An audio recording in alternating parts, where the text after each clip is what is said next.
우리는 종종 부족한 것에 시선을 고정한다. 지금 이 순간에도 마음은 결핍을 확대하고 비교를 반복하며 스스로를 더 작게 느끼게 만든다. 그러나 진정한 시각화의 본질은 부족함을 메우는 데 있지 않다. 그것은 내면의 공간을 확장하고 마음이 이미 가진 가능성을 깨우는 행위다. 상상은 단순한 환상이 아니라 잠재의식이 현실을 빚어내는 가장 정교한 도구이기 때문이다. 조지프 머피는 잠재의식의 힘, The Power of Your Subconscious Mind 에서 말했다. 당신이 잠재의식에 새기는 생각과 신념, 그리고 감정이 곧 당신의 현실이 된다. 이 말은 단순한 긍정의 주문이 아니다. 인간의 마음에는 의식과 잠재의식이라는 두 층위가 존재하며 그 사이의 대화가 우리의 삶을 설계한다는 사실을 일깨운다. 잠재의식은 구분하지 못한다. 상상과 현실의 경계를.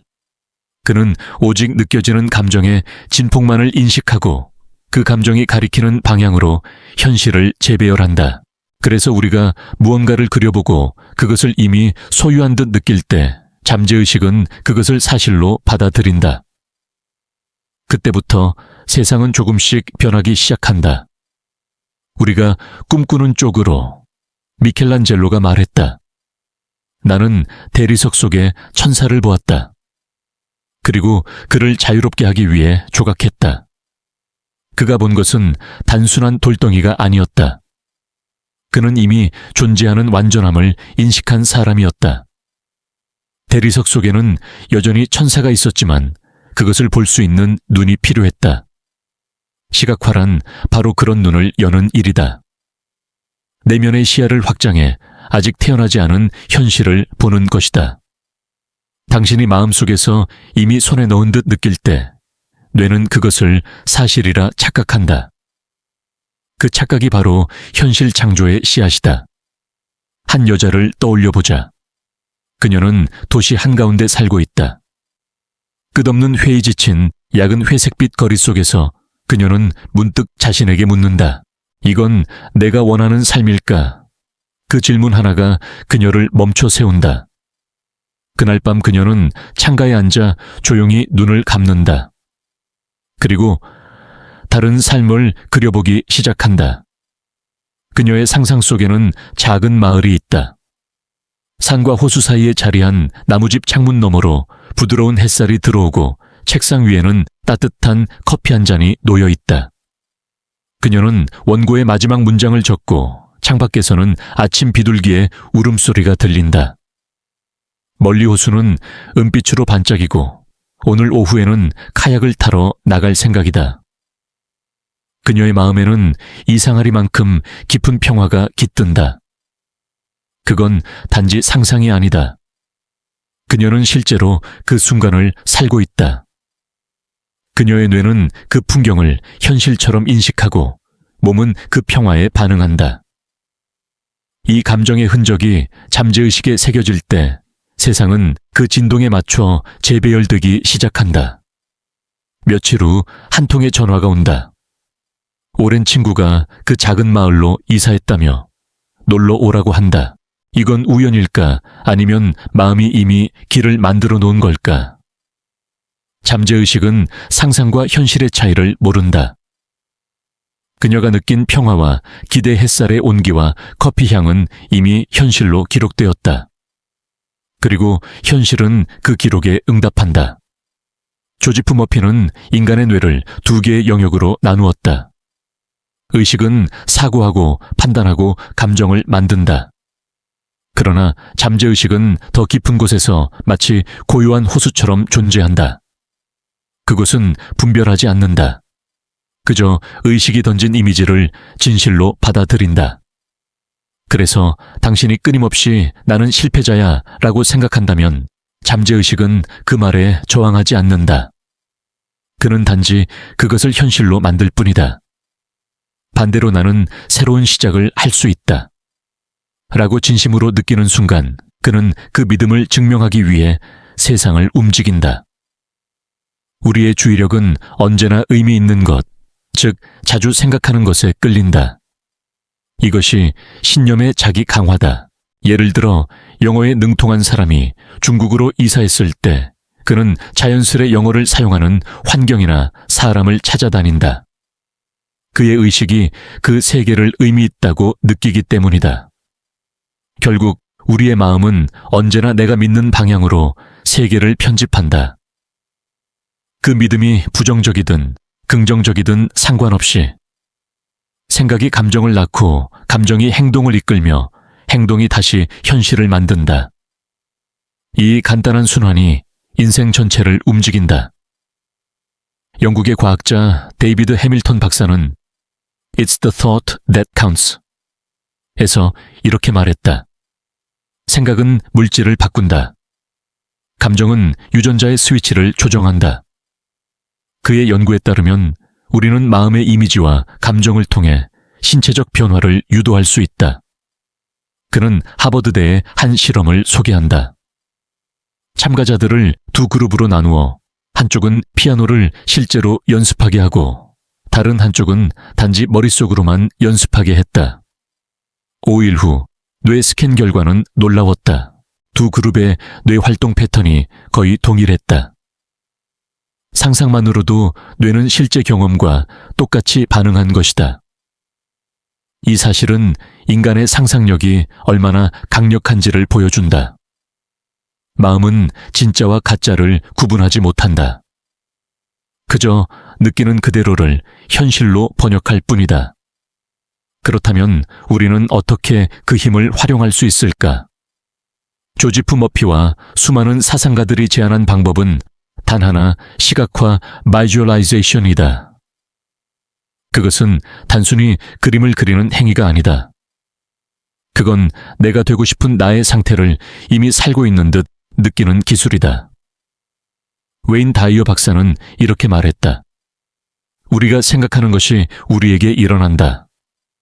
그러므로 삶을 바꾸고 싶다면 먼저 마음을 확장해야 한다.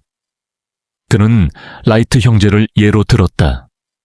그들은 결코 하늘을 날 수 없다는 한계를 바라보지 않았다. 그들은 날고 있는 자신을 보았다. 토머스 에디슨 역시 어둠이 아니라 빛을 상상했다.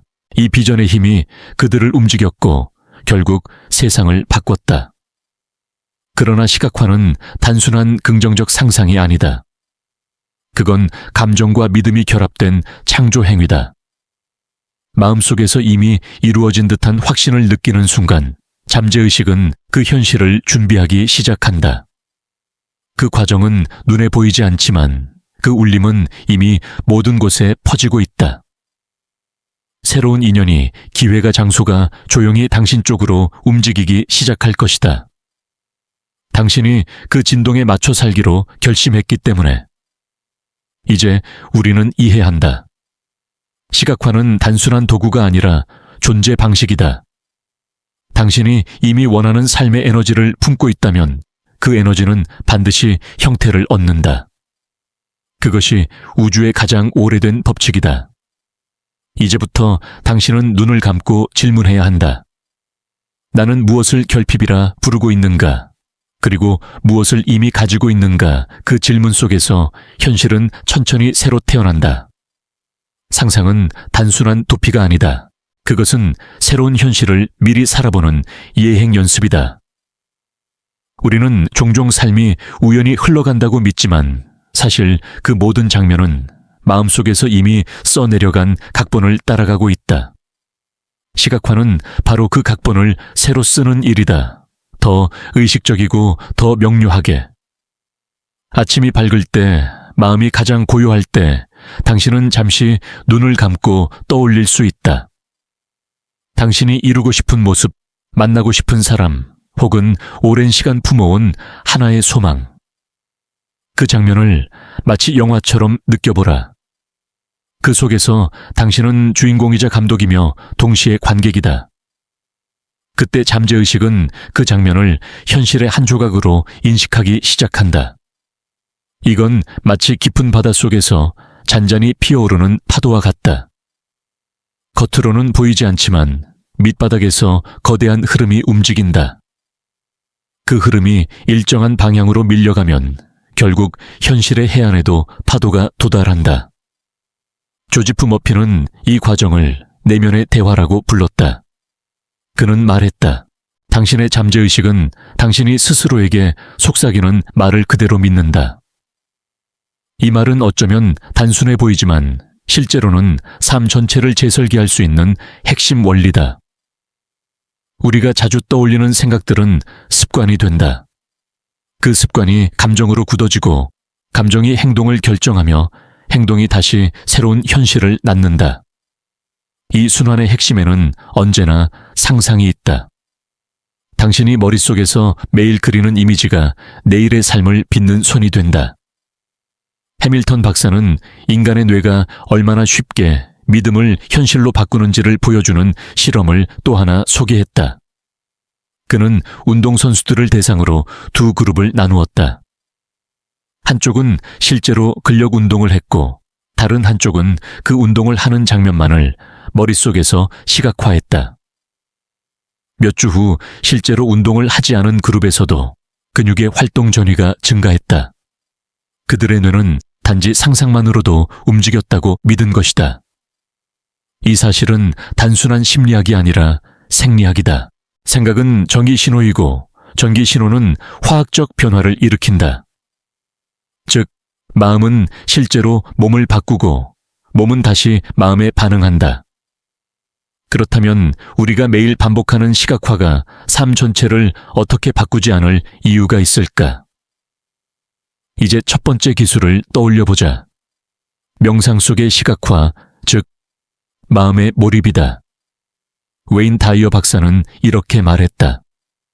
무엇을 생각하느냐가 당신을 결정한다. 삶을 바꾸고 싶다면 생각의 크기를 넓혀라. 명상은 단순히 마음을 비우는 것이 아니다. 그건 마음의 화면을 깨끗이 닦아 새로운 영상을 투사하는 행위다. 조용히 눈을 감고 원하는 장면을 천천히 세밀하게 떠올려보라. 색감, 향기, 온도, 소리, 감정까지. 그 장면이 실제로 느껴질 때까지 반복한다. 그 순간 잠재의식은 이 이미지를 받아들인다. 당신의 감정이 그것을 진짜로 느끼기 때문이다. 그 다음부터 세상은 그 이미지를 증명하기 위해 움직이기 시작한다. 라이트 형제는 하늘을 나는 새를 보며 저건 불가능해 라고 생각하지 않았다. 그들은 그 새가 자신이라 믿었다. 그 믿음이 중력을 넘어섰다. 상상은 결국 물리 법칙을 이길 수 있는 유일한 언어였다. 두 번째 방법은 단어 명상 혹은 확언 affirmation, 아톰천이다. 이것은 언뜻 단순해 보이지만 뇌가 가장 예민하게 반응하는 방식이다. 당신이 원하는 목표를 한 문장으로 정의하라. 예를 들어 나는 세계적인 작가다. 아니면 나는 마음이 평화롭다. 그 문장을 아침에 일어나서 눈을 감은 채 5분간 반복한다. 그 문장이 점차 느낌을 가지게 될 때까지. 처음에는 단지 말에 불과하지만 반복될수록 그것은 믿음이 된다. 그리고 믿음이 현실을 부른다. 조지프 머피는 이 과정을 내면의 재프로그래밍이라고 불렀다. 그는 또한 말했다. 새로운 신념이 잠재의식에 뿌리 내릴 때 그 신념에 맞는 현실은 반드시 나타난다. 세 번째는 마음의 영화관이라 불리는 멘탈 무비 기법이다. 이건 당신이 직접 감독이 되어 이미 이루어진 삶의 한 장면을 연출하는 방식이다.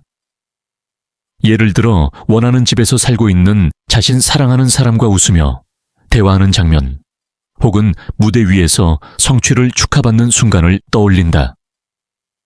그 장면을 마음속 스크린에 재생하듯 선명하게 본다. 그리고 그 안에서 지금 이 순간의 감정을 느낀다. 윌리엄 제임스는 말했다. 믿음으로 가득 찬 이미지는 현실로 번역된다. 즉, 믿음이 없는 시각화는 단지 그림일 뿐이다. 그러나 진심이 담긴 시각화는 주문이다. 이 기법은 특히 아침과 밤이 효과적이다. 눈을 뜨기 전과 잠들기 직전 의식이 가장 유연할 때 잠재의식은 그 이미지를 직접 흡수한다.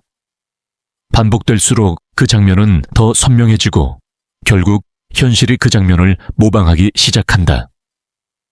삶이 영화의 스크립트를 따라가기 시작하는 것이다. 네 번째는 비전보드 미션보드 다. 이건 시각화의 물리적 버전이라 할 수 있다.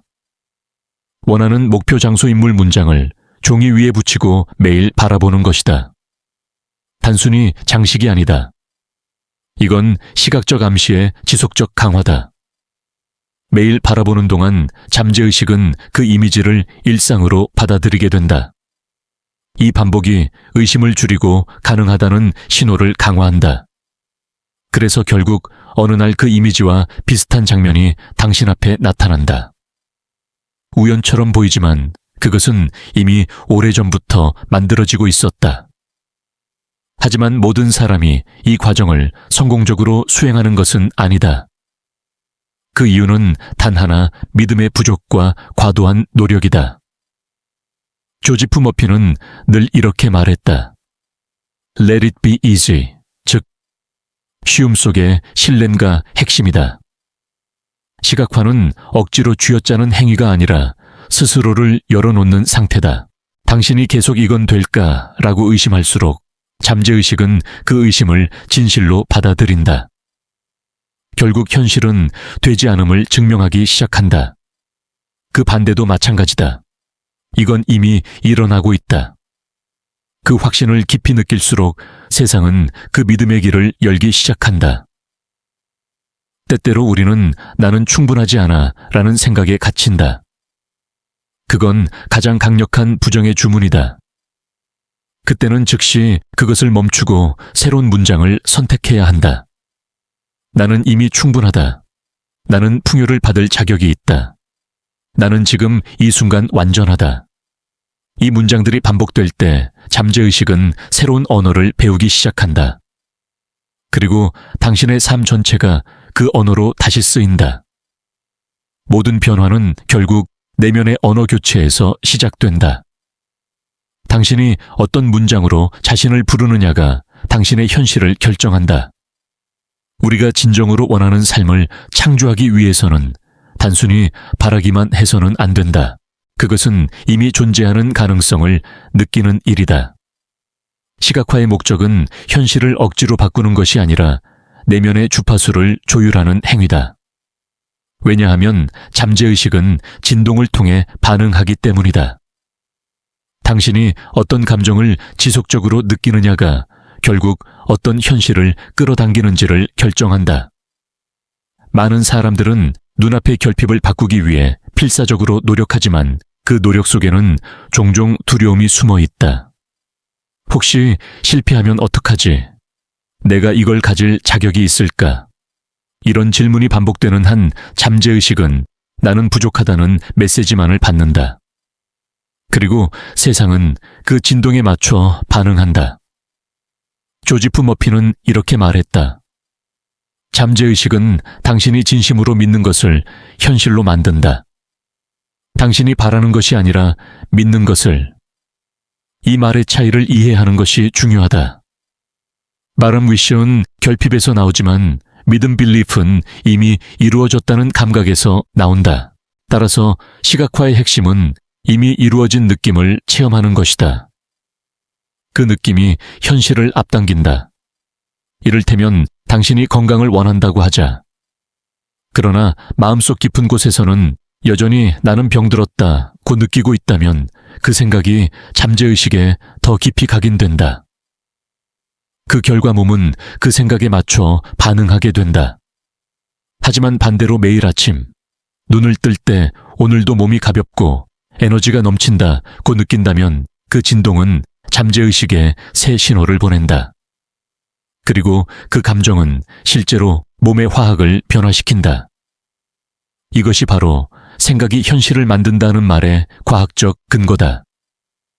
데이비드 해밀턴 박사는 이를 마음과 유전자의 대화라고 표현했다. 그는 이렇게 말했다. 긍정적인 생각과 감정은 단지 기분을 좋게 하는 것이 아니다. 그것은 유전자 발현 자체를 바꾼다.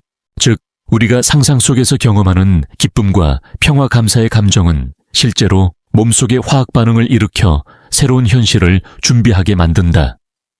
그렇기 때문에 시각화는 단순한 환상이 아니라 생물학적 창조 행위다.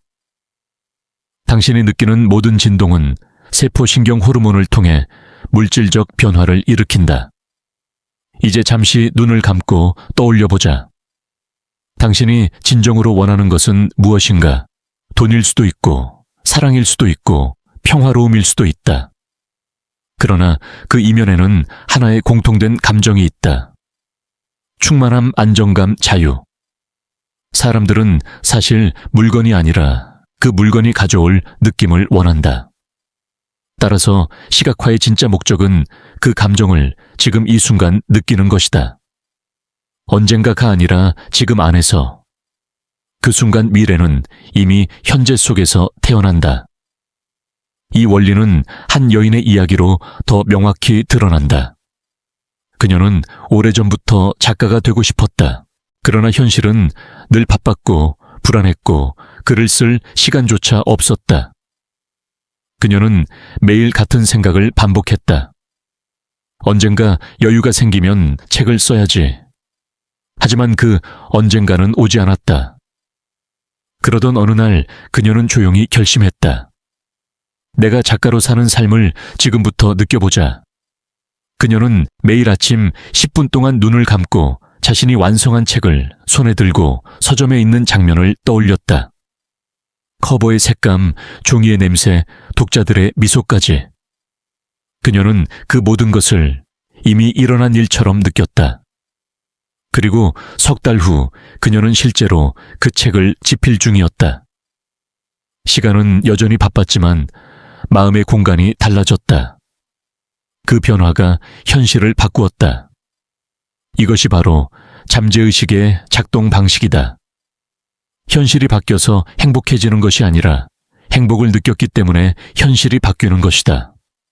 그러나 시각화에는 또 하나의 함정이 있다. 그것은 조급함이다. 많은 사람들은 결과를 빨리 보고 싶어 한다. 하지만 잠재의식의 세계에서는 시간의 개념이 다르다. 그곳에는 언제가 없다. 오직 지금만 존재한다. 당신이 아직 안 이루어졌다고 느끼는 순간 그 감정이 잠재의식의 신호가 된다. 그래서 현실은 계속 아직 안 이루어진 상태를 유지한다. 반대로 이미 이루어졌다고 확신할 때 세상은 그 믿음을 반영하기 시작한다. 이것이 믿음이 산을 옮긴다는 말의 진정한 의미다. 그건 종교적 기적이 아니라 의식과 잠재의식의 정교한 대화다. 조지프 머피는 늘 말했다. 당신의 잠재의식은 신과 같다. 그는 의심하지 않고 판단하지 않으며 단지 당신이 명령한 대로 창조할 뿐이다. 따라서 당신의 말과 감정은 모두 주문이다. 나는 못해. 이건 어렵다. 이런 말들은 잠재의식에게 그렇게 만들어달라는 신호로 전달된다. 반면에 이건 흘러가고 있다. 모든 것은 나를 위해 정렬되고 있다. 이러한 내면의 언어는 완전히 다른 현실을 만들어낸다. 그렇다면 당신은 어떤 주문을 매일 반복하고 있는가? 그 질문에 대한 답이 바로 당신의 인생이다. 웨인 다이어는 이런 말을 남겼다. 생각을 바꾸면 세상이 달라진다. 그건 마법이 아니라 물리학이다. 그는 마음을 에너지로 보았다. 모든 생각은 파동이고 그 파동은 우주의 흔적을 남긴다. 따라서 우리가 할 일은 세상을 억지로 바꾸려 애쓰는 것이 아니라 자신의 파동을 바꾸는 일이다. 그 파동이 바뀌면 세상은 그에 맞춰 진동을 바꾼다. 그러나 인간은 쉽게 불안에 흔들린다. 그래서 시각화의 과정에서 가장 중요한 것은 노력이 아니라 신뢰다. 신뢰란 아무 일도 일어나지 않는 것처럼 보여도 이미 일이 진행되고 있음을 아는 것이다. 당신이 씨앗을 심었을 때 그 즉시 땅 속에서 싹이 트는 걸 보진 못한다. 하지만 당신은 안다. 그 과정이 보이지 않아도 이미 생명이 자라고 있다는 것을. 시각화도 똑같다. 보이지 않는 곳에서 당신의 믿음이 현실을 자라게 한다. 그렇기에 조급할 필요가 없다. 당신이 해야 할 일은 단 하나 계속 믿고, 계속 느끼고, 계속 살아보는 것. 그것이 잠재의식의 언어다. 당신의 마음이 평화로울수록 당신의 현실도 고요하게 정렬된다. 파동이 잔잔할수록 그 표면에는 더 정확한 반사가 나타난다. 당신의 내면이 곧 현실의 거울이기 때문이다. 그래서 결국 시각화란 바깥 세상을 꾸미는 기술이 아니라 내면을 닦는 예술이다. 그 예술이 완성될 때 삶은 자연스레 조화로운 형태를 띈다. 진정한 시각화의 힘은 단지 원하는 장면을 상상하는 데 있지 않다. 그 핵심은 감정의 진동을 일치시키는 데 있다.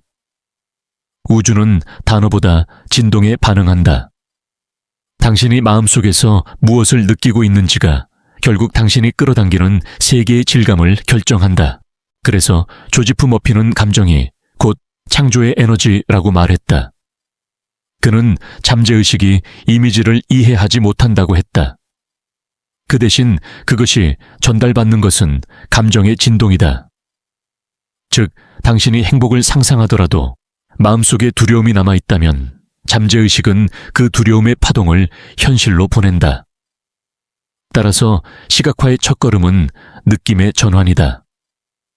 당신이 무엇을 갖고 싶은지가 아니라 그것을 이미 가진 사람처럼 느끼는 것. 그것이 진정한 창조의 출발점이다.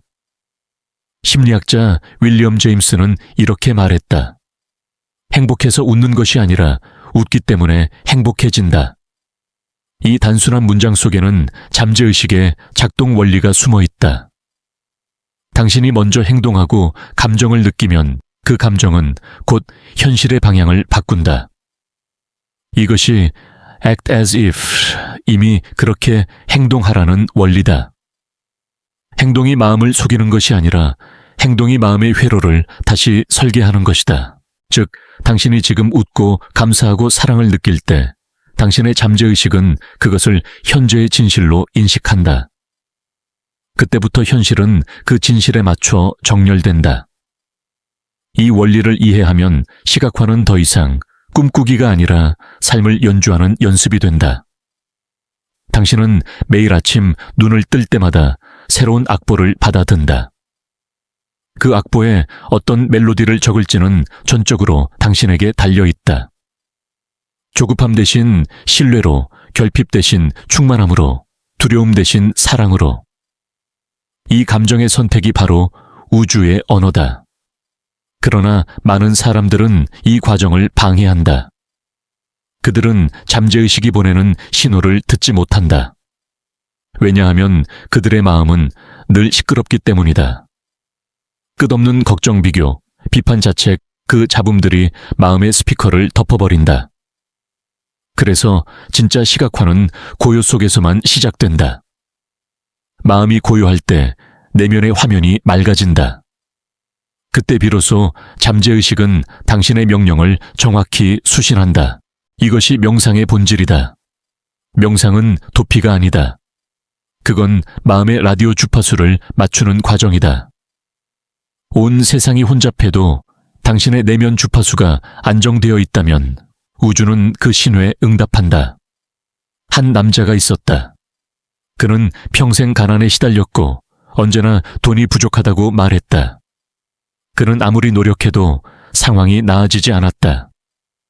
그러던 어느 날 그는 우연히 조지프 머피의 책을 읽었다. 그날 이후 그는 매일 같은 의식을 반복했다. 밤마다 잠들기 전에 자신이 이미 풍요로운 삶을 살고 있다고 느끼는 것이다. 그는 상상 속에서 부드러운 침대에서 쉬었고 자신의 통장에 들어오는 숫자를 떠올렸으며 그 모든 감정이 현실처럼 느껴질 때까지 몰입했다. 처음에는 어색했다. 하지만 시간이 흐르자 그의 내면이 서서히 바뀌기 시작했다. 그는 부족함 대신 충분함의 감정에 머물기 시작했다. 그리고 몇 달 후 그는 예상치 못한 프로젝트에 참여하게 되었고 그 일은 그의 삶을 완전히 바꿨다. 이건 우연이 아니다. 그의 진동이 바뀌었기 때문이다. 그가 자신을 바라보는 방식이 바뀌자 세상도 그를 바라보는 방식을 바꿨다. 이 원리는 사랑에서도 동일하다. 사람들은 종종 사랑받고 싶다고 말하지만 그 말의 이면에는 나는 지금 사랑받지 못하고 있다는 진동이 깔려 있다. 잠재의식은 그 진동을 듣고 그대로 현실을 만든다. 따라서 진정한 사랑의 시각화란 누군가가 자신을 사랑해 주길 기다리는 것이 아니라 이미 사랑받고 있는 자신을 느끼는 것이다. 그 순간 마음의 문이 열린다. 그리고 사랑은 들어오는 것이 아니라 흘러나오는 것이 된다. 이 흐름이 시작될 때 사랑은 외부에서 찾아오지 않아도 자연스럽게 당신의 삶에 머무른다. 시각화의 또 다른 핵심은 지속성이다. 단 한 번의 강렬한 상상보다 매일 반복되는 부드러운 상상이 더 강력하다.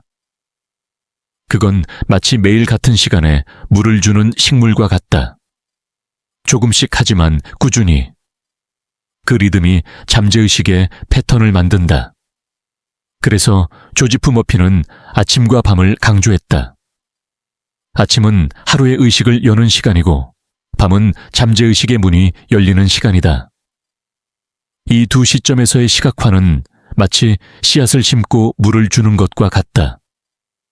당신이 아침에 떠올린 이미지는 하루 동안 당신의 행동을 이끌고 밤에 되새긴 장면은 잠재의식의 깊은 곳으로 스며든다.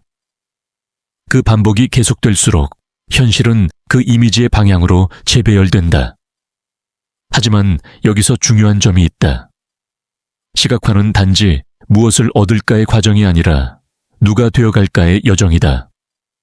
당신이 원하는 결과를 상상할 때마다 그 결과에 맞는 자기 이미지가 함께 형성된다.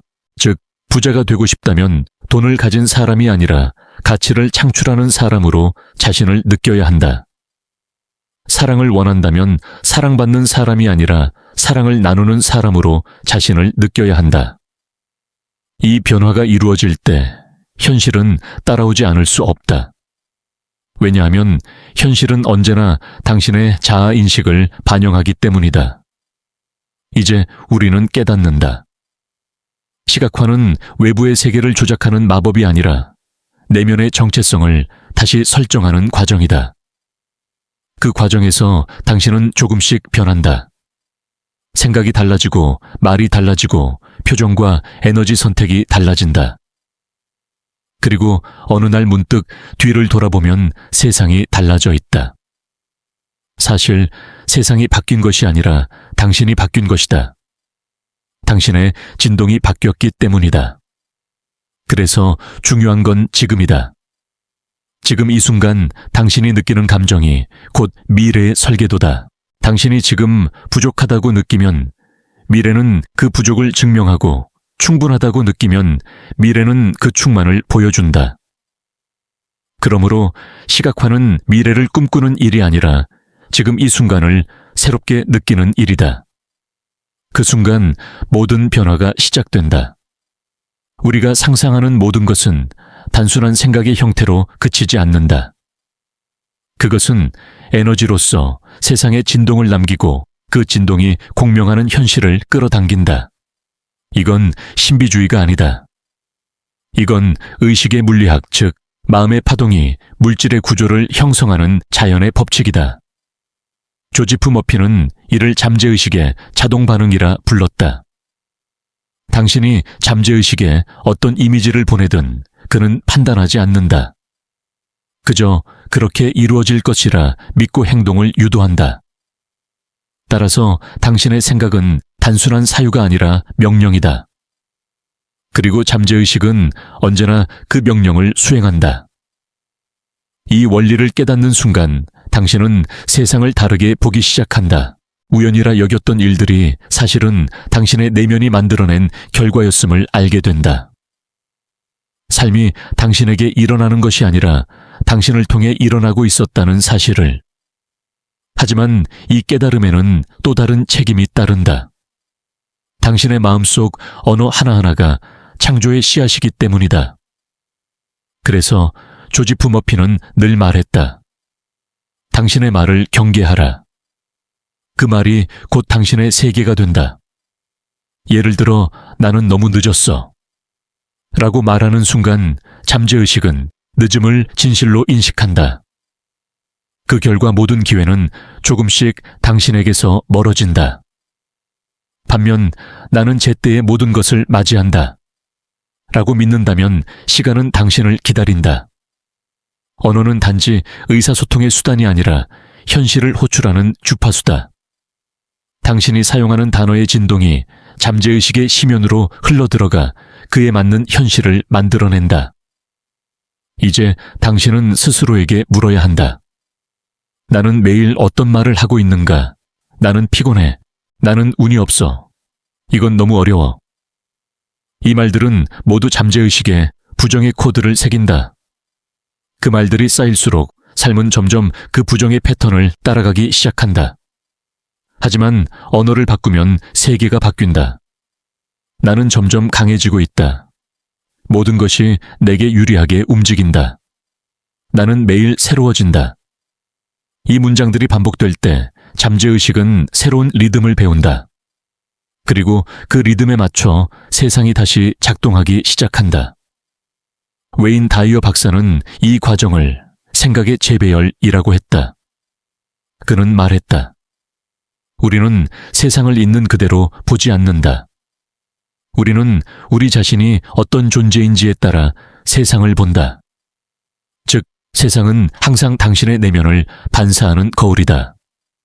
따라서 당신이 변하지 않는 한 세상도 달라지지 않는다. 시각화는 바로 이 내면의 교정을 위한 도구다. 그것은 세상을 바꾸기 전에 자신의 인식 구조를 바꾸는 일이다. 당신이 세상을 적대적으로 본다면 그 세상은 당신의 의심을 증명하려 들 것이다. 하지만 세상을 가능성의 장으로 바라보는 순간 기회와 인연이 자연스럽게 당신 쪽으로 흘러온다. 결국 시각화란 세상을 새로 그리는 것이 아니라 세상을 보는 눈을 새롭게 정렬하는 과정이다. 이 원리를 과학적으로 설명한 사람 중 한 명이 노벨상 수상자 막스 플랑크다. 그는 이렇게 말했다. 모든 물질은 의식에서 비롯된다. 의식이 없다면 물질도 없다. 이 말은 곧 의식이 현실의 근원임을 의미한다. 우리의 생각과 감정은 단지 뇌 속의 전기적 신호가 아니라 우주의 근본 구조를 재편하는 에너지다. 따라서 우리가 시각화를 통해 내면의 주파수를 바꿀 때 우주는 그 주파수에 맞는 파동으로 응답한다. 그것이 바로 끌어당김의 법칙의 실체다. 바라서 오는 것이 아니라 같은 진동으로 서로를 인식하는 현상이다. 이 사실을 이해한 사람들은 삶을 기다리지 않는다. 그들은 삶을 조율한다. 그리고 그 조율은 결코 외부의 조건을 바꾸는 데서 시작하지 않는다. 그것은 내면의 진동을 섬세하게 다루는 데서 시작된다. 예를 들어 음악가가 피아노를 연주할 때 음이 어긋나면 곡 전체가 불협화음을 낸다. 그럴 때 그는 피아노를 탓하지 않는다. 그는 현을 다시 조율한다. 마찬가지로 삶이 불협화음을 내고 있다면 당신은 세상을 바꾸려 애쓰기보다 자신의 진동을 조율해야 한다. 그것이 바로 시각화의 궁극적인 목적이다. 마음의 악기를 다시 조율하여 삶이 아름다운 선율로 울리게 만드는 것. 이제 당신은 이해할 것이다.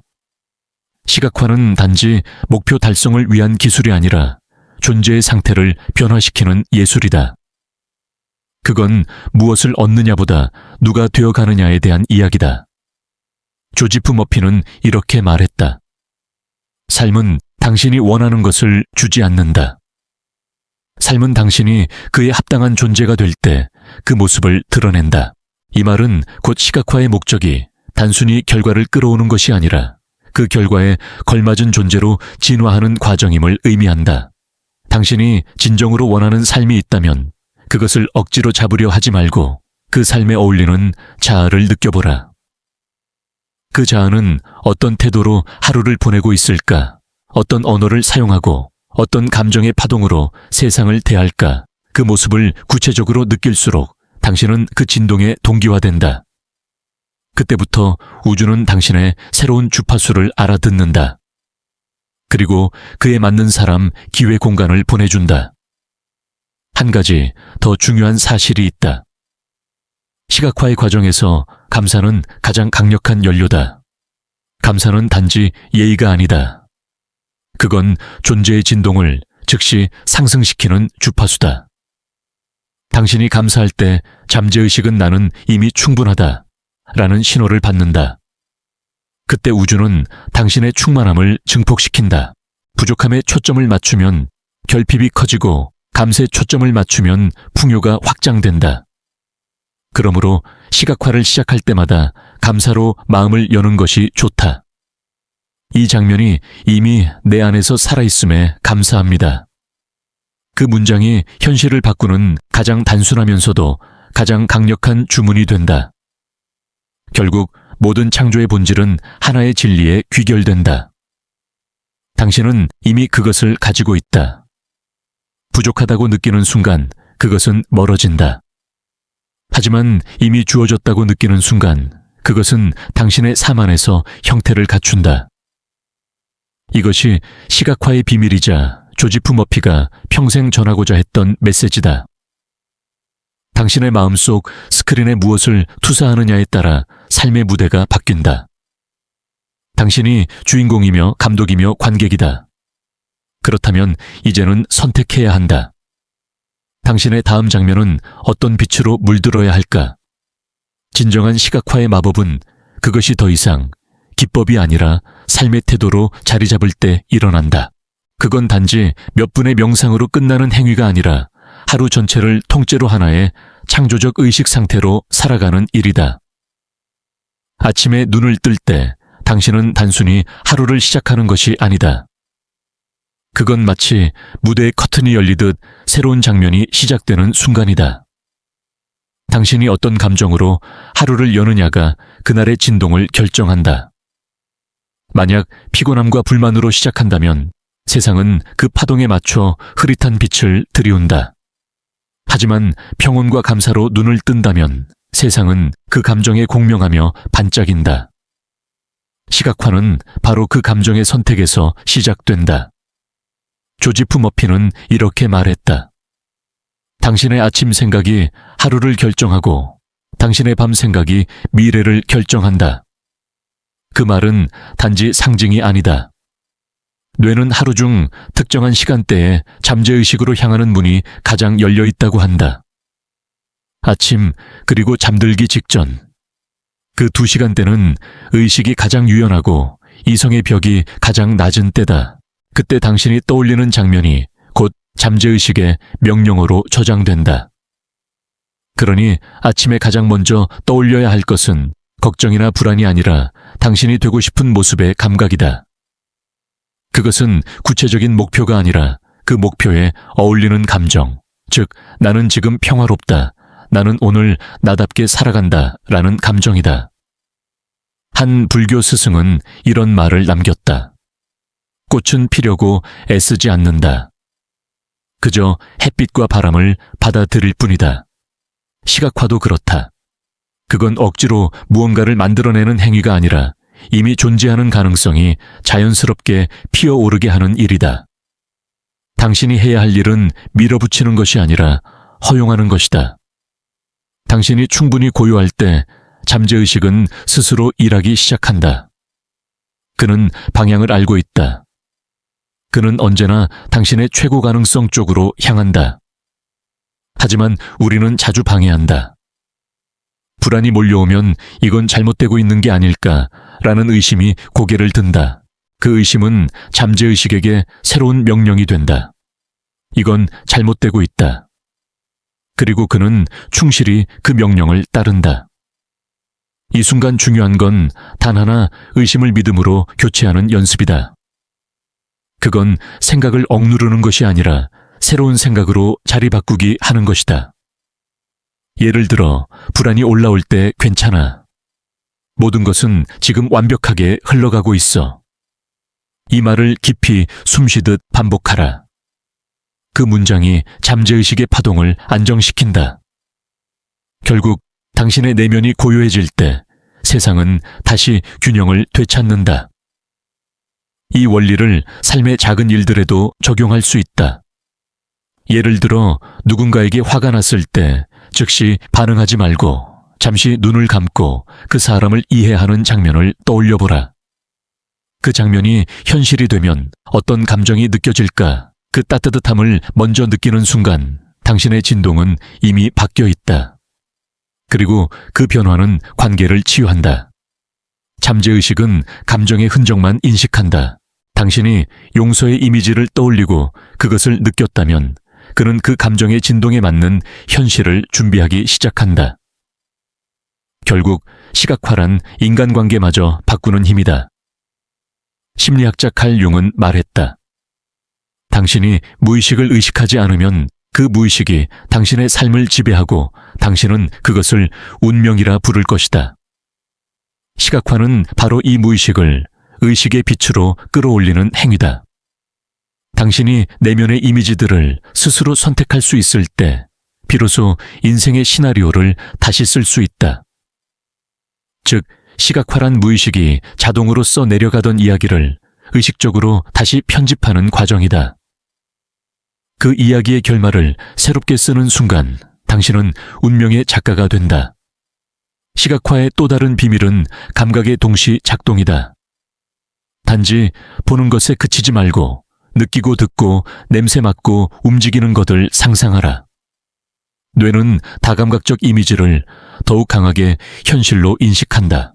예를 들어 당신이 바다를 시각화할 때 단순히 푸른 파도를 보는 데서 멈추지 말고 그 파도 소리를 듣고 바람을 느끼고 소금기 어린 공기의 냄새를 맡아보라. 그 모든 감각이 합쳐질 때 잠재의식은 그 장면을 지금 여기의 현실로 인식한다. 그래서 강력한 시각화일수록 그 안에는 오감의 생생함이 담겨 있다. 그 생생함이 곧 현실로 가는 달이다. 그리고 마지막으로 시각화에는 반드시 감정의 고정 앵커 이모션이 필요하다.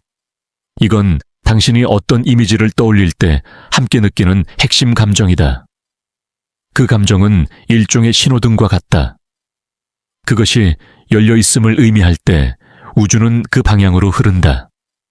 예를 들어 어떤 목표를 상상할 때 그 장면과 연결되는 감사, 평화, 기쁨의 감정을 붙잡아라. 그 감정이 현실의 방향을 안내할 것이다. 반대로 두려움, 의심, 불안이 강할 때는 잠시 멈춰서 감정을 전환하라. 호흡을 가다듬고 마음속에 잔잔한 음악처럼 괜찮다는 감각을 흐르게 하라. 그때 비로소 당신의 잠재의식은 다시 흐름을 되찾는다. 시각화는 결국 삶의 연습이다. 당신이 매일 마음속에서 그려보는 장면이 하루하루를 이끌고 그 하루들이 모여 인생이 된다. 당신이 내면에서 자주 떠올리는 이미지, 그것이 바로 당신의 미래다. 그 이미지는 현실보다 먼저 도착하고 당신의 믿음이 그것을 현실로 불러온다. 이건 더 이상 이론이 아니다. 이건 삶의 기술이다. 삶을 의도적으로 느끼는 기술. 그리고 그 기술을 꾸준히 연습하는 순간 당신은 서서히 현실의 작가로 깨어난다. 오늘 밤 잠들기 전 당신이 마음속으로 그리는 마지막 장면은 무엇인가? 그 장면이 내일의 현실이 된다. 그러니 조용히 눈을 감고 당신이 바라던 그 순간을 떠올려라. 햇살 웃음 평화, 그리고 충만한 숨결. 그 모든 것이 이미 당신 안에 있다. 그 감각을 느끼는 순간 당신은 이미 그것을 살고 있는 것이다. 그리고 세상은 그 믿음에 맞춰 조용히 형태를 바꾸기 시작한다. 시각화의 진정한 목적은 현실을 통제하는 것이 아니다. 그건 현실과의 관계를 새롭게 이해하는 일이다. 삶은 당신의 적이 아니다. 삶은 언제나 당신의 믿음을 충실히 반영하는 거울이다. 당신이 그 사실을 받아들이는 순간 모든 두려움은 사라지고 삶은 동맹이 된다. 조지프 머피는 이를 창조적 협력이라 불렀다. 그는 말했다. 당신은 세상과 싸우는 존재가 아니라 세상과 함께 창조하는 존재다.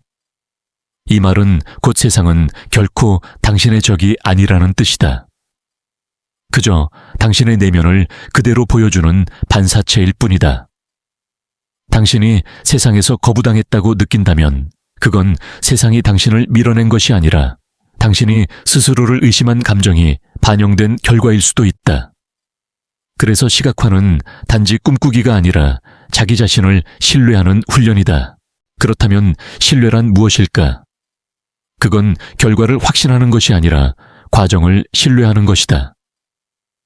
잠재의식의 세계에서는 결과가 이미 존재한다. 그 결과가 당신에게 도달하기까지 단지 시간이 필요할 뿐이다. 그 시간 동안 의심이 끼어들면 잠재의식은 혼란스러워진다. 마치 하나의 곡을 연주하다가 중간에 다른 악보를 끼워 넣는 것처럼. 그래서 음악은 흐트러진다. 당신이 해야 할 일은 단 하나 한 곡을 끝까지 연주하는 것이다. 그 믿음을 끊지 않고 유지하는 일, 그것이 창조의 지속성이다. 우리는 종종 세상에 이렇게 묻는다. 언제 결과가 나타날까? 하지만 그 질문은 잘못된 방향이다. 당신이 언제를 묻는 순간 잠재의식은 아직 도착하지 않았다는 신호를 받는다. 그리고 그 신호에 맞춰 현실은 지연을 선택한다. 대신 이렇게 물어야 한다. 이미 도착했다면 나는 지금 어떤 감정을 느끼고 있을까? 그 감정을 지금 여기서 느낄 때 당신은 결과와 주파수를 맞춘다. 그 공명이 시작되면 시간은 더 이상 장애가 아니다. 이건 마치 라디오를 맞추는 일과 같다. 당신이 듣고 싶은 음악이 98란 미미어마우스에서 흘러나오고 있다면 당신은 단지 다이얼을 그 주파수로 돌려야 한다. 그 음악은 이미 존재하고 있었던 것이다. 당신이 맞추지 않았을 뿐이다. 시각화란 바로 그 주파수를 감정으로 조율하는 일이다. 결핍의 파동에서는 풍요의 노래가 들리지 않는다. 두려움의 주파수에서는 기회의 메시지가 잡히지 않는다. 그래서 당신은 먼저 마음의 채널을 바꿔야 한다. 그 순간 이미 존재하던 음악이 들리기 시작한다. 웨인 다이어는 시각화의 본질을 이렇게 표현했다. 당신이 원하는 것을 상상할 때 그것을 밖에서 찾지 말고 이미 내 안에 있다고 느껴라. 그때 당신의 잠재의식은 이미 있다는 주파수를 기억한다. 이 말은 단순하지만 삶을 완전히 바꾸는 열쇠가 된다. 우리는 늘 바깥에서 무언가를 얻어야 한다고 배웠다. 하지만 진실은 그 반대다. 모든 것은 이미 내 안에 있다. 시각화는 그것을 기억해내는 과정이다. 한 철학자는 이렇게 말했다. 인간은 자신이 바라보는 세계가 아니라 자신이 어떤 존재인지에 따라 세계를 본다. 당신이 내면에서 결핍된 자아로 머물면 세상은 늘 부족해 보인다. 하지만 당신이 충만한 자아로 살아갈 때 세상은 그 충만함을 반사한다. 따라서 시각화의 본질은 외부의 상황을 바꾸는 것이 아니라 자신의 정체성을 바꾸는 것이다. 그 순간 현실은 자동으로 재배열된다. 한 여자가 있었다. 그녀는 늘 나는 운이 없어 라고 말하곤 했다. 정말로 이상하게도 그녀에게는 늘 작은 불운이 따라다녔다. 지갑을 잃어버리고 기회를 놓치고 사람들에게 오해를 받았다. 그러던 어느 날 그녀는 조용히 결심했다. 나는 더 이상 운이 나쁜 사람이 아니야. 나는 기회와 행운이 끊임없이 찾아오는 사람이다. 그녀는 그 문장을 매일 아침 거울 앞에서 되뇌었다. 오늘도 기회가 나게 온다. 나는 열린 마음으로 그 기회를 맞이한다. 처음에는 단지 말뿐이었다. 하지만 몇 주 후 그녀의 말투와 표정이 달라졌다. 그리고 신기하게도 그녀의 삶에도 예상치 못한 기회들이 찾아왔다. 이건 우연이 아니다. 그녀의 잠재의식이 운이 좋은 사람의 진동을 배운 것이다. 그 새로운 진동이 세상의 파동과 맞물려 현실을 재조립했다. 조지프 머피는 이렇게 경고했다. 만약 당신이 계속 자신을 불행하다고 느낀다면 그건 잠재의식에게 불행을 명령하는 일이다. 이 말은 섬뜩하지만 명확하다. 우리의 불평, 한숨, 불안한 상상은 모두 주문이다. 그 주문은 반드시 응답받는다. 따라서 당신이 매일 하는 내면의 독백은 기도이자 예언이다. 오늘도 최악이야. 그 말은 당신의 잠재의식에게 지시를 내린다. 최악을 만들어내라는 명령. 반대로 모든 건 결국 잘 될 거야. 라는 말은 잠재의식에게 조율하라는 신호를 보낸다. 당신의 잠재의식은 언제나 순종적이다. 그는 당신의 말에 절대적으로 복종한다. 그렇다면 당신은 어떤 왕의 명령을 내릴 것인가? 의심의 왕인가? 신뢰의 왕인가? 시각화의 또 다른 핵심은 감정의 재교육이다. 사람들은 흔히 생각을 바꾸려 하지만 사실 생각보다 먼저 움직이는 것은 감정이다. 감정이 바뀌면 생각은 자연스럽게 정렬된다.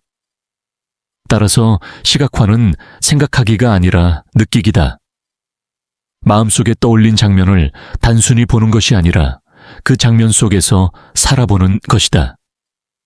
그 순간 당신의 잠재의식은 혼란을 멈추고 명확한 방향으로 움직이기 시작한다. 당신이 진심으로 나는 지금 행복하다고 느낄 때 그 행복은 실제로 당신을 따라다닌다. 그건 허상이나 자기 최면이 아니다. 그건 뇌의 구조적 반응이다. 감정이 바뀌면 인식이 바뀌고 인식이 바뀌면 현실이 바뀐다. 결국 시각화는 인간이 가진 가장 고요한 창조 행위다. 그건 바깥의 소음을 잠재우고 내면의 주파수를 다시 세팅하는 일이다. 당신이 이 과정을 꾸준히 실천한다면 삶은 점점 당신의 내면, 리듬에 맞춰 흐르게 될 것이다. 그리고 어느 날 문득 깨닫게 된다. 아, 세상이 달라진 게 아니라 내가 세상을 다르게 보고 있었구나. 그 깨달음의 순간 시각화는 더 이상 기술이 아니라 자각이 된다. 그 자각이야말로 모든 변화의 시작이다. 시각화는 더 이상 당신이 무언가를 바라기 위한 도구가 아니다. 그건 존재의 훈련, 즉 지금 이 순간을 창조적으로 살아내는 예술이다. 우리가 흔히 말하는 끌어당김은 사실 당신이 특정한 현실로 스스로를 조율하고 있을 뿐이다. 당신은 항상 무언가를 끌어당기고 있다. 그 차이는 단지 무엇에 공명하고 있느냐일 뿐이다. 그래서 이 여정의 마지막에서 우리는 다시 처음의 질문으로 돌아간다. 나는 지금 무엇을 느끼고 있는가? 그 한 문장이야말로 당신의 삶 전체를 결정하는 열쇠다. 조지프 머피는 인간의 내면을 거대한 정원에 비유했다. 의식은 씨앗을 뿌리는 정원사이고 잠재의식은 그 씨앗이 자라는 토양이다. 당신이 심는 생각이 곧 현실의 씨앗이 된다. 만약 당신이 두려움을 심는다면 그 두려움은 곧 의심의 나무로 자라난다. 만약 당신이 감사의 씨앗을 심는다면 그 감사는 풍요의 꽃으로 피어난다. 문제는 우리가 대부분 무의식적으로 씨앗을 심는다는 것이다. 무심코 한 말, 불평, 짧은 걱정에 한숨조차도 모두 씨앗이 되어 잠재의식의 밭에 뿌려진다. 그리고 그 씨앗들은 언젠가 반드시 싹을 틔운다. 따라서 시각화의 목적은 새로운 씨앗을 심는 것뿐만 아니라 낡은 잡초를 뽑는 일이기도 하다. 당신이 오랫동안 반복해온 부정적 언어, 나는 운이 없어, 나는 늘 실패해, 나는 가치가 없어. 이 문장들은 이미 깊이 뿌리내린 잡초다. 그것을 뽑아내기 위해서는 새로운 씨앗을 꾸준히 심어야 한다. 나는 가능성이 풍부하다. 나는 사랑받을 자격이 있다. 모든 일은 내게 유리하게 흘러간다. 이 문장들을 매일 반복할 때 잠재의식의 토양은 서서히 교체된다. 웨인 다이어는 이런 말을 남겼다. 당신이 보고 싶은 세상을 먼저 마음속에 그려라. 그러면 그 세상이 당신 앞에 나타날 것이다. 그 말은 단순한 낙관이 아니다. 그건 마음의 물리학이다. 우리의 뇌는 실제 경험과 상상을 구별하지 못한다. 따라서 우리가 반복적으로 떠올리는 이미지는 결국 뇌의 회로를 다시 짜게 만든다. 그 결과 새로운 선택을 하고 새로운 행동을 하게 되고 결국 새로운 현실을 만든다. 즉, 당신이 상상하는 순간 이미 변화는 시작된 것이다. 눈앞의 세상이 변하지 않았더라도 보이지 않는 차원에서 이미 기초공사가 진행 중이다. 그런데 많은 사람들이 이 사실을 알면서도 시각화를 포기한다. 그 이유는 간단하다. 결과가 눈에 보이지 않기 때문이다. 그러나 잠재의식의 세계는 시간의 개념이 다르다. 그곳에서는 씨앗이 자라는 과정을 볼 수 없다. 하지만 그것이 자라지 않는다는 뜻은 아니다. 이때 필요한 것이 바로 인내의 믿음이다. 결과를 기다리는 것이 아니라 과정을 신뢰하는 것. 그건 바람이 불어도 비가 와도 뿌리를 내리고 있는 나무처럼 살아가는 태도다. 이 신뢰가 생길 때 당신의 내면은 더 이상 흔들리지 않는다. 그리고 그 고요한 신뢰의 진동이 당신의 바람을 현실로 끌어온다. 시각화의 또 다른 비밀은 포기하는 법을 아는 것이다. 이 말은 역설처럼 들릴지 모른다.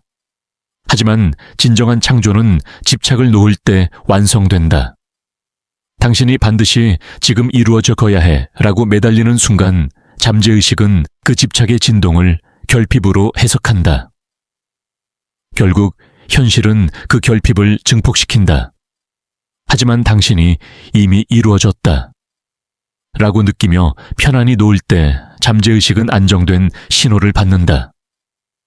그때 비로소 현실은 흐름을 탄다. 이건 강을 건너는 일과 같다. 당신이 계속 물살을 거슬러 헤엄치면 물은 저항한다. 하지만 몸을 맡기면 강은 당신을 원하는 곳으로 데려간다.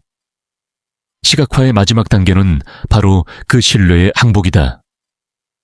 감정과 신뢰가 하나로 합쳐질 때 그건 더 이상 상상이 아니라 현실 창조의 에너지가 된다.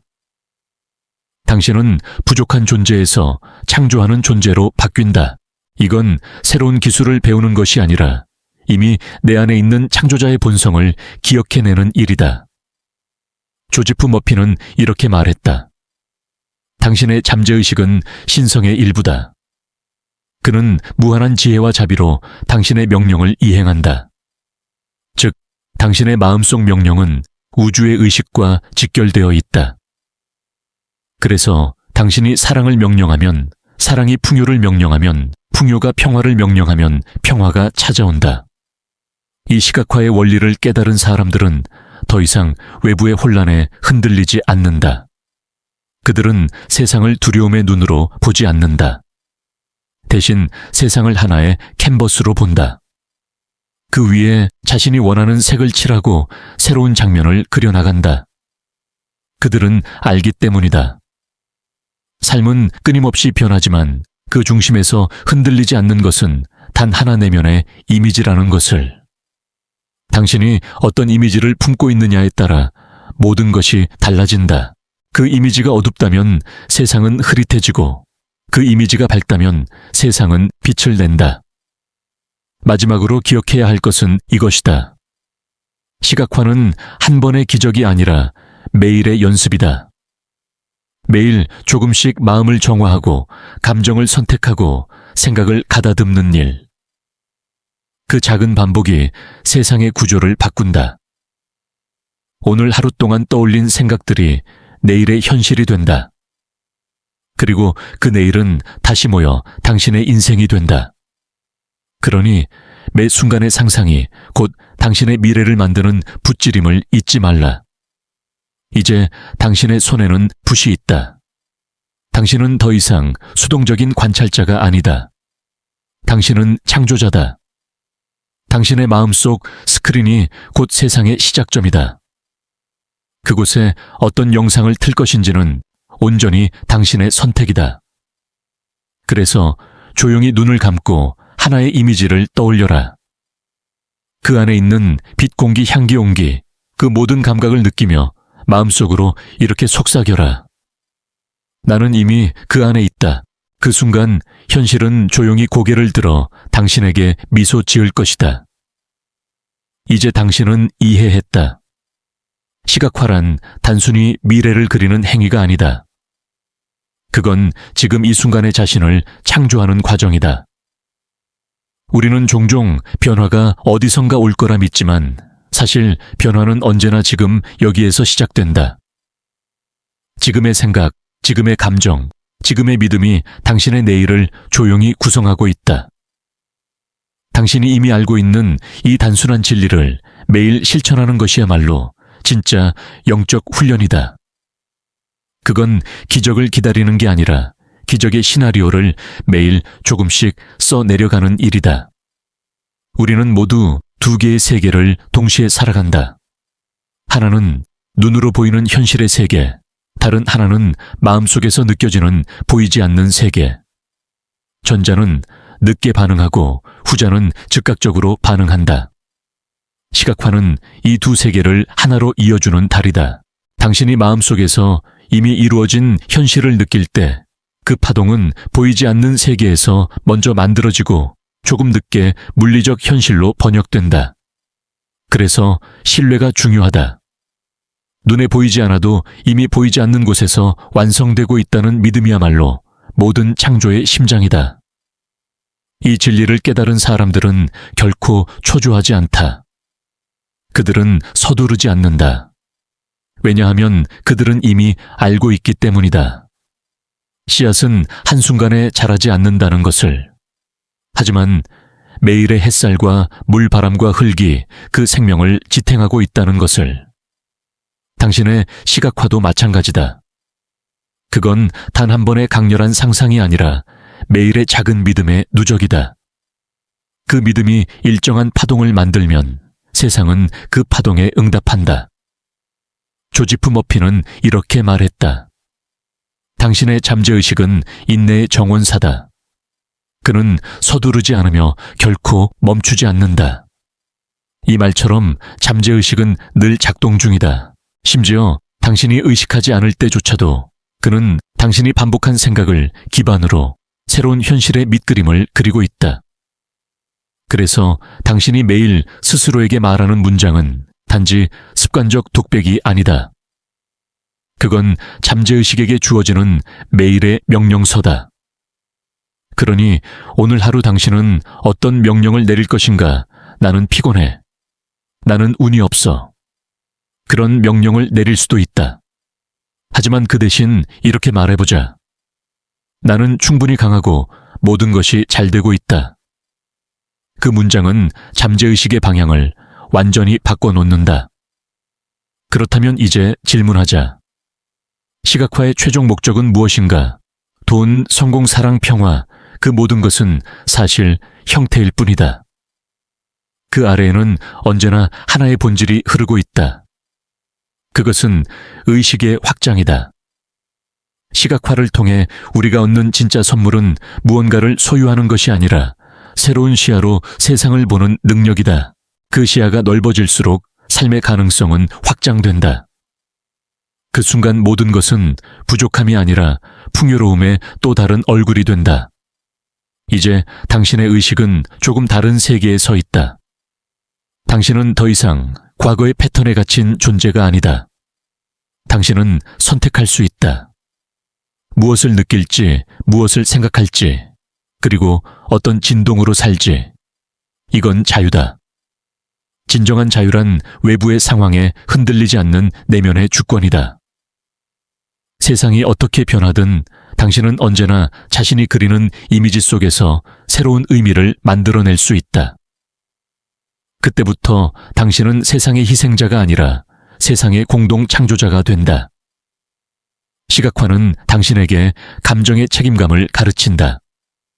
누군가가 당신을 화나게 했다고 생각할 수 있다. 하지만 그 감정을 선택한 것은 당신 자신이다. 그 순간 당신은 창조의 권한을 되찾는다. 감정을 의식적으로 선택한다는 건 현실을 의식적으로 설계하겠다는 뜻이다. 분노가 밀려올 때 그 감정에 머무를 수도 있고 혹은 평화의 파동을 선택할 수도 있다. 두 가지 다 가능하다. 그 선택의 반복이 곧 운명의 구조를 바꾼다. 시각화는 그 감정의 선택을 돕는 가장 아름다운 도구다. 당신이 원하는 장면 속에서 느끼고 싶은 감정을 미리 경험하는 것 그 자체가 새로운 감정의 훈련이 된다. 하버드대의 실험처럼 뇌는 실제 경험과 상상을 구분하지 못한다. 그러니 당신이 반복적으로 기쁨을 느낄 때 뇌는 그것을 실제 현실로 간주한다. 그 결과 몸은 더 건강해지고 면역력은 높아지고 삶의 사건들은 그 기쁨에 맞춰 움직인다. 결국 시각화란 감정의 생리학이다. 그건 단지 마음속의 환상이 아니라 몸과 세계가 함께 반응하는 살아있는 언어다. 그 언어를 유창하게 사용하는 사람은 자신의 삶을 예술처럼 만들어간다. 당신의 삶이 그 예술이 될 차례다. 이제 당신은 알았다. 현실은 당신 바깥에서 만들어지는 것이 아니라 당신 안에서 시작된다는 것을. 그러니 다시 눈을 감고 하루 중 단 몇 분이라도 당신이 원하는 삶의 장면을 떠올려라. 그 안에서 숨쉬고 웃고 감사하라. 그 감각이 진짜 현실을 부른다. 그때부터 세상은 조용히 변하기 시작할 것이다. 아무도 모르게, 그러나 분명하게. 모든 것이 제자리를 찾아가듯 당신의 삶도 자연스럽게 정렬될 것이다. 그리고 언젠가 문득 깨닫게 될 것이다. 내가 꿈꾸던 그 삶이 이미 나의 일상이 되어 있음을. 그때 당신은 알게 된다. 시각화는 현실을 만드는 기술이 아니라 현실의 진실을 깨닫는 길이었다는 것을. 세상은 언제나 당신 안에 있었다. 당신이 그것을 믿기 시작했을 뿐이다. 이제 남은 것은 단 하나다. 매일의 고요한 연습. 조용히 눈을 감고 당신의 마음속 스크린에 새로운 장면을 비추는 것. 그 장면이 곧 당신의 내일이 된다. 그렇다. 당신은 이미 창조의 중심에 서 있다. 그리고 세상은 지금 당신의 새로운 상상을 기다리고 있다.